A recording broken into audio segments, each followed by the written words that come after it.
During the holidays, it's estimated that Americans produce 20% more household garbage.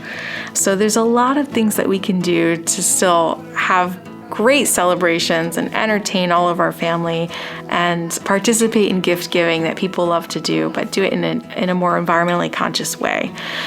Welcome to Cat's Cast, the bi-weekly podcast featuring history, interviews, arts and culture, sustainability, and the outdoors in the Catskill Mountains and Hudson Valley. This week, we met Angelina Brandt, Director of Sustainability at the Ulster County Resource Recovery Agency. Even outside of the holiday season, Ulster County generates a lot of waste. Recycling is one way to reduce the number of truckloads headed to the landfill. But wishcycling, the practice of throwing questionable items into the blue bin and hoping they'll be recycled, is problematic too. Angelina lent us some hardhats, and we hopped into a small utility vehicle for a tour of UCRRA's bustling Kingston facility. This thing moves like a snail, like a slug. It's very slow, but it'll get us to where we need to go. So this is our larger facility. We also have a facility in New Paltz. Most of our programs are run here out of this facility. We're permitted by New York State DEC. Those are our environmental regulators. And the agency overall is overseen by a board of directors. As we approach the site, you'll see our scale house. We have 3 scales on site. So every transaction coming into or leaving the facility must weigh in and out. So we're able to measure the amount of waste and charge fees according to how much waste or the type of waste that's being delivered. All users of the solid waste system are charged the same rate for disposal. So whether you're a municipality or a school or a contractor or a hauler, the fee currently is $105 per ton per track, which seems like a lot, and it certainly is. There's a $0 tip fee for dual stream recycling. So we want to incentivize to recycle as much as possible, and that's part of our mission as a public benefit corporation. First stop, the solid waste tipping floor, a giant semi-enclosed staging area where Ulster County's trash is transferred to a line of tractor trailers headed to a landfill. So this is the tipping floor in our solid waste transfer station. So waste is delivered throughout the day. It's tipped onto this floor, and it's live loaded into tractor trailer transport vehicles that are parked on this lower level here. So you see the grapple is lifting the trash and placing it into a larger vehicle. Some waste diversion takes place in this building. So to the greatest extent that we can safely and effectively pull out materials to reuse and recycle, we're able to do that. So we can capture things like scrap metals that should not be going to the landfill, electronic devices that are not broken or shattered, other wastes like Freon appliances, refrigerators, other types of hazardous waste, maybe like propane tanks or fire extinguishers. We can recover things if we can see them and they're visible in the waste stream. We also have a diversion program for clean wood. So any clean wood that's unadulterated, it's not pressure treated, stained, varnished, etc., we can actually pull and recycle that wood in our composting operation. Each day we fill about 12 to 15 tractor trailer transport trucks. Each truck holds about 35 tons, and those trucks are going to travel to Seneca Falls, New York, to the Seneca Meadows landfill. That's a sanitary landfill. It's a facility that's also regulated by New York State DEC.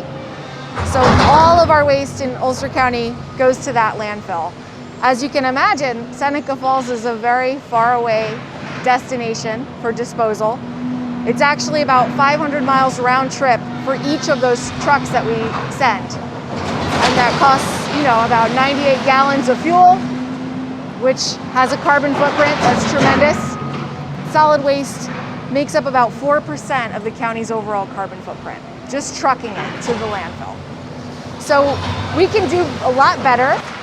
Currently we're recycling about 20% in Ulster County, but I'm confident with more community engagement, we can reach much higher levels of diversion. The combined mileage of a dozen trucks of trash round-tripping to the Seneca Falls landfill is equivalent to sending one giant truck to Los Angeles and back every day. Reducing our waste and recycling what we can cuts down on those trips to the landfill. Angelina brought us to another tipping floor where recyclables are sorted and bundled for a second life. So this is the tipping floor of our materials recovery facility, or you might hear me call it a MRF for short, MRF. So here we process dual stream recycling that's largely coming to our facility from the local town transfer stations. So each municipality in Ulster County has a town transfer station that the town owns and operates. The residents separate their recyclables, and we pull those containers and bring the recyclables here for processing. This is dual stream recycling, so that's very different than single stream recycling. Single stream, just like it sounds like, everything's going in the same container and it's gonna get sorted out and processed later. And in dual stream recycling, you're gonna keep your fiber or your mixed paper products totally separate from your commingled products, which are plastic, glass, and metal. So this is just the staging area where that material is unloaded. Once we hit a critical mass of containers to sort, sorting will commence. We'll push all this material up into this equipment. It goes up a conveyor belt. And the very first station there is the pre-sort, where we have workers that are just looking to remove the trash, the objects that we know are not going to be captured in this system. Just as electronics and recyclable materials are hand-pulled from the solid waste stream, human operators have to remove unwelcome trash and contaminants from the recycling stream. Just standing here, you can see there's an old box fan sitting there. You see that? There's a basket there that maybe held spoons and dishes at one time. A lot of plastic bags, a lot of objects here that are going to have to be removed by hand. So a lot of people don't realize that the recycling actually gets handled by real sanitation workers, and each one of these containers is going to be touched in order to sort it effectively here at our facility. So after that pre-sorting happens, it'll go through another system of magnets that remove metals, a glass breaker that will crush the glass down and separate that from the stream, and then everything that's left are containers, bottles, jugs, jars, tubs, and we'll sort them out according to the markets that we have to sell them to. We try to teach people to recycle according to the shape and not the number. Is it a bottle? Is it a jug? Is it a jar? Is it a can? Is it a tub? Is it a lid? Those are the general shapes that are very highly recyclable. They can be effectively captured through this mechanized system, and we have really good markets for the specific types of resins that are captured within those categories. What about haulers, curbside haulers who accept single stream recycling? What happens to that? Single stream recycling tends to be more highly mechanized in the types of equipment that they have. So single stream does not come to our facility. It would go to a different MRF or material recoveries facility. There are a lot of similarities in recycling programs, but the specific things that are accepted or not accepted could be limited by the types of equipment that they have, the types of manpower that that facility has to effectively sort materials, and the end markets, the other recyclers that are going to buy those resins and melt them down into pellets or fibers or flakes to turn into new goods. So we do see that there are some universal things that tend to always end up in the recycling. For example, plastic bags is a common one. Believe it or not, baby diapers is another one that people want to recycle. But a really big distinction is that in dual stream recycling programs, you do tend to see less contamination because you are doing a little bit more of that source separation, and the accepted items tends to be a little less. There's more contamination in single stream recycling systems. Between 10 and 20% of the weight of material that people put in their bin has to be removed as trash. And I see something I want to show you over here. This looks like a type of foam inner packaging that came with a meal delivery kit. It looks like a styrofoam cushion with a plastic padding on it, and it has a really big recycling logo with the number 1 in the middle. And if you actually were to pick up that and look at it, that object says, "Please recycle me," in your recycling bin. There's a disconnect between the manufacturers of packaging, consumer education, and the recycling centers on the back end. Even though that object might be made with recycled content, in theory it could be recycled, we can't functionally process something like that because it doesn't fit into those categories: bottle, jug, jar, tub, can, lid. You'll probably hear me say that a million more times because that's the jingle I'm dying to get in everyone's head. If it's a bottle, jug, jar, tub, can, or a lid, those are the shapes that are always recyclable. So you can see a lot of these objects are going to have to be removed. Bakery dome containers that you might get like a tray of cupcakes in or something like that. I see some molded styrofoam blocks. Those will be removed. Clamshell takeout containers, those will all be removed. Believe it or not, even though I'm explaining all these things that are going to be removed, we still have a very high capture rate in recycling. So I do want to encourage people to recycle as much as possible, but to recycle the correct items as much as possible. And all those items that we know and we learn can't be recovered right now, to try to reduce your use of buying those as much as possible. And that makes a huge difference on the overall health of this recycling system. Consumers now have access to a wide array of plastic objects. They all have numbers on them. So if you look at your children's toys, for example, like a Barbie doll or a Tonka truck, right? Those might have plastic resin numbers on them. Even automotive parts, things like that. They could have a number printed on them, but that's really not a good indicator of recyclability. When in doubt, ask. After the break, we did ask. Stay tuned for a rapid-fire Q&A on everyday objects that can and can't be easily recycled. But first, some sounds from the floor of the MRF, where bottles, jugs, jars, tubs, cans, and lids are sorted and conveyed on belts to balers, where they're crushed under 2,700 pounds per square inch of pressure into dense cubes. When a particular material hits about 50 cubes, 50,000 pounds of plastic jugs, for example, that's enough to trigger a sale in the recycling marketplace. And all of those end markets are pretty local, actually. Regional or, conceptually local, meaning in North America or in Canada, for example.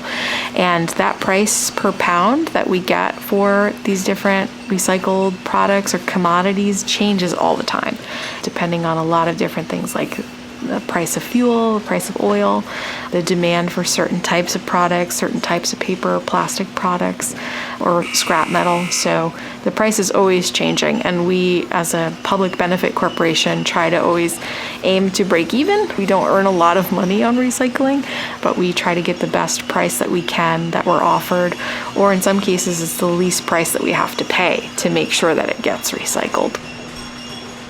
We're back with Angelina right after this.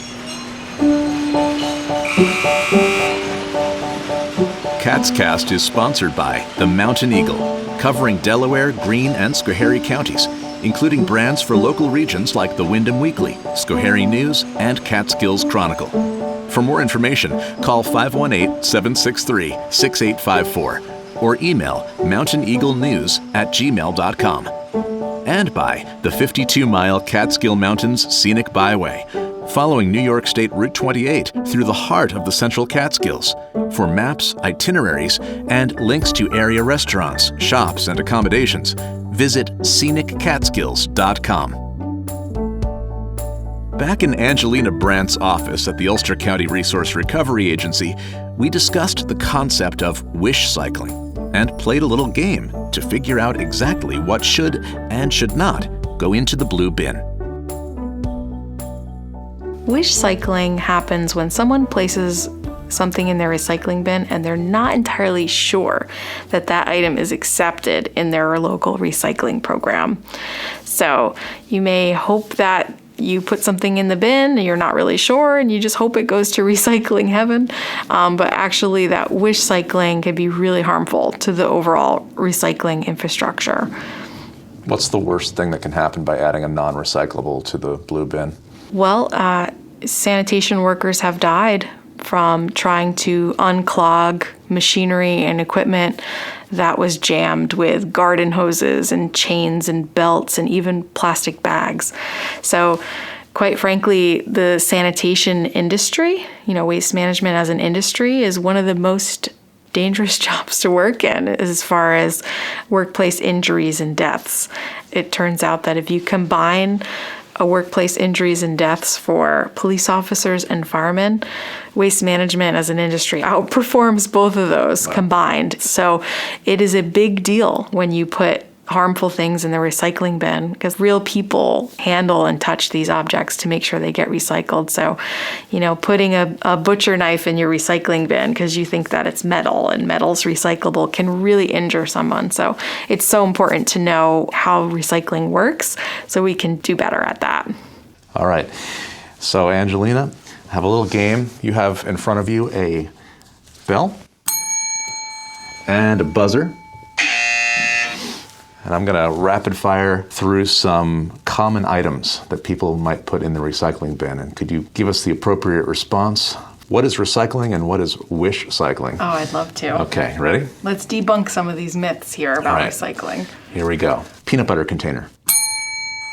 And how crazy do we have to be about getting the peanut butter out of the container? So a good clean rinse, it doesn't have to be totally empty. If you put some hot water in that jar and shake it up with soap, that actually gets a lot of the innards out of containers. And I heard a great trick about actually making a peanut sauce when you go to clean that jar out. If you have some soy sauce or some spices, you put that in the jar and then shake it, then you can even reuse your food scraps and turn it into something, a nice tasty sauce. Great. Okay, next up, shredded paper. Shredded paper. Absolutely recyclable. You just want to put it in a clear plastic bag in your recycling bin so that they can identify that. Toilet paper rolls. Christmas cards. Glossy magazines and catalogs. Plastic bags. Ooh, it's kind of both. So we're going to say plastic bags should not go in your home recycling bin. However, they can be recycled if you bring them back to your local grocery store where they have a bottle and can redemption. You'll be able to recycle those types of bags and all kinds of other film plastic wraps and things like that. They just shouldn't go in your curbside bin. Gotcha, great. Aluminum foil. Beer bottle. Beer bottle cap. Ooh, beer bottle cap. So that's a really small object. We generally say anything that's smaller than a tennis ball shouldn't go in your recycling bin because it could jam up the equipment. It could get stuck in gears and conveyors and things like that. So it's tricky because it's metal, so it might be pulled out with magnets, but loose caps generally don't get recovered. So that one's kind of, I'm going to say no. Okay. Soda can. Aluminum take-home container. Aluminum take-home container. That we can definitely recycle. Wine bottle. Wine box. The plastic bladder inside of a wine box. Pizza box. The boxes tend to be contaminated with food residual, pizza crusts and all that. But also we're finding that the fiber itself is affecting the recycling process. Wow, so even the top of the box, which isn't greasy, is not acceptable. How about those plastic flats or pots that flowers are sold in? Oh. Nope. How No come? plastic flats. Just like you would have food residue in a pizza box, you would have actual dirt contaminants in flower pots. Even if you rinse the containers clean, they may be black plastic, which is also widely not recyclable. So not something to go in your bin. However, home improvement centers and garden centers often have take-back programs in the springtime. So if you do want to donate them, you can kind of give them back to like a Lowe's or Home Depot or something like that. Wrapping paper.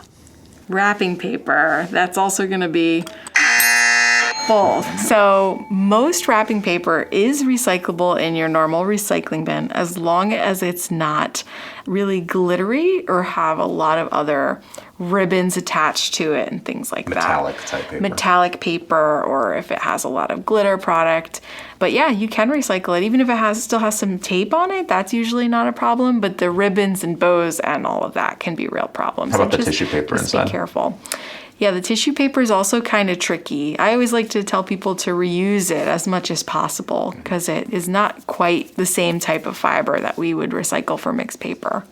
Cardboard, milk, or OJ container. Ooh, that one's also Both. I'm going to say check locally, check with your recycling service provider, because some recyclers can sort the cartons out and some of them can't.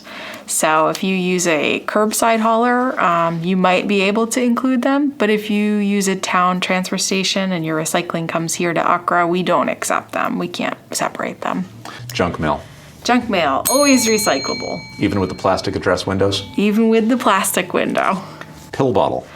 Ooh, that's another surprise one. Wow, how come?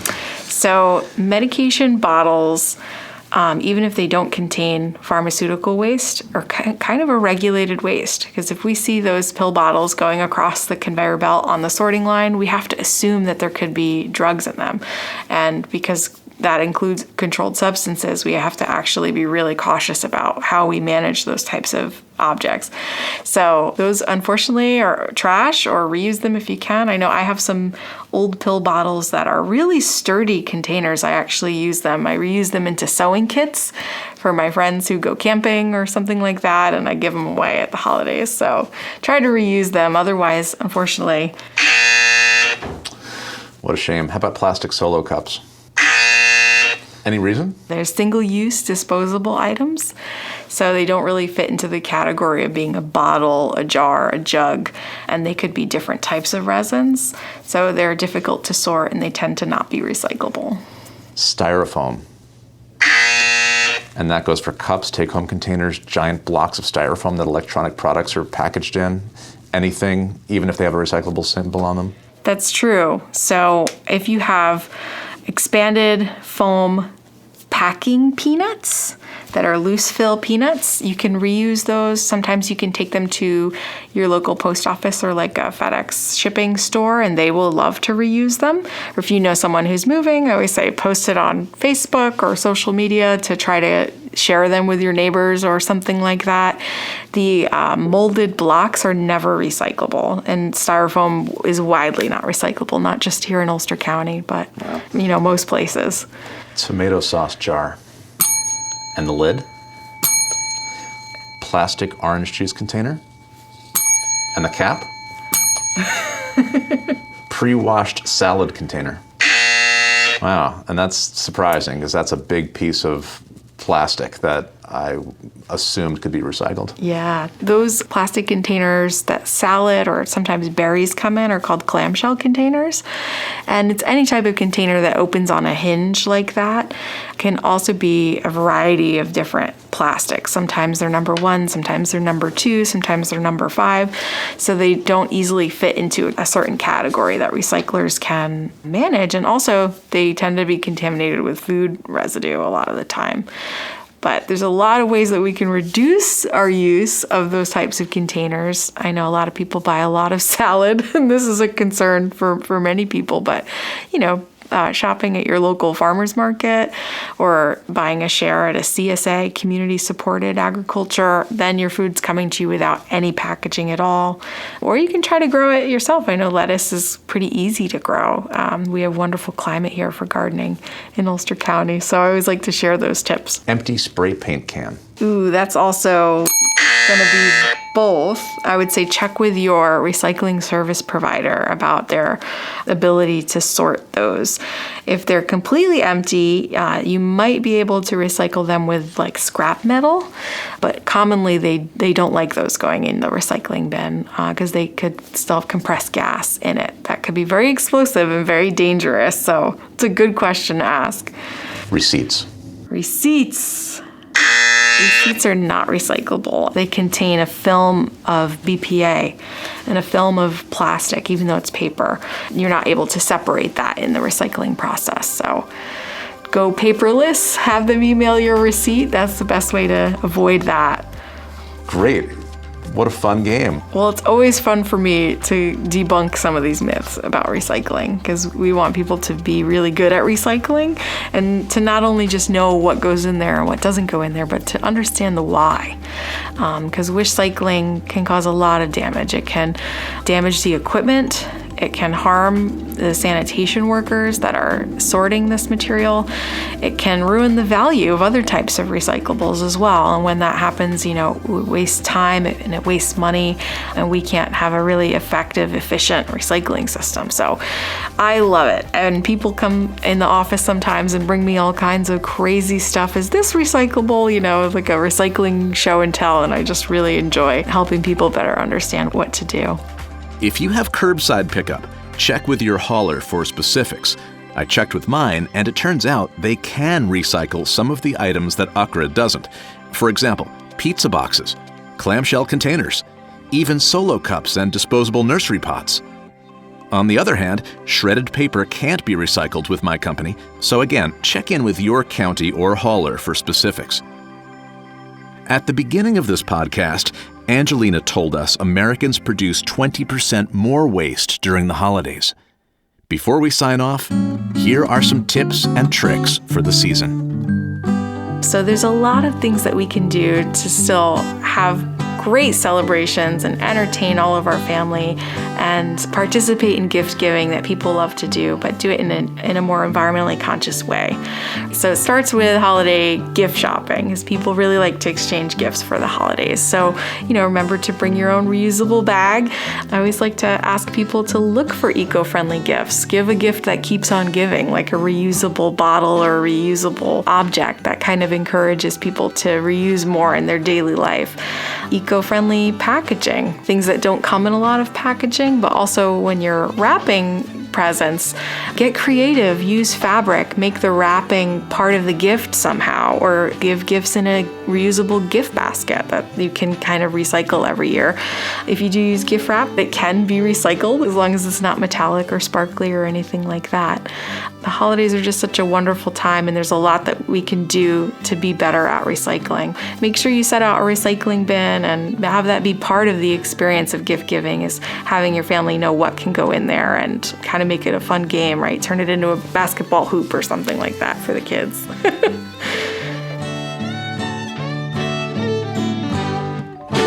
From all of us at CatsCast, we wish you a happy and sustainable holiday season. CatsCast is a production of Silver Hollow Audio. Please be sure to subscribe wherever podcasts are found for free and automatic delivery every 2 weeks. Thanks again to our local sponsors and to you, our listeners, for your contributions to the show. If you'd like to contribute, just click support at catscast.com. Until next time, I'm Brett Barry. Thanks for listening.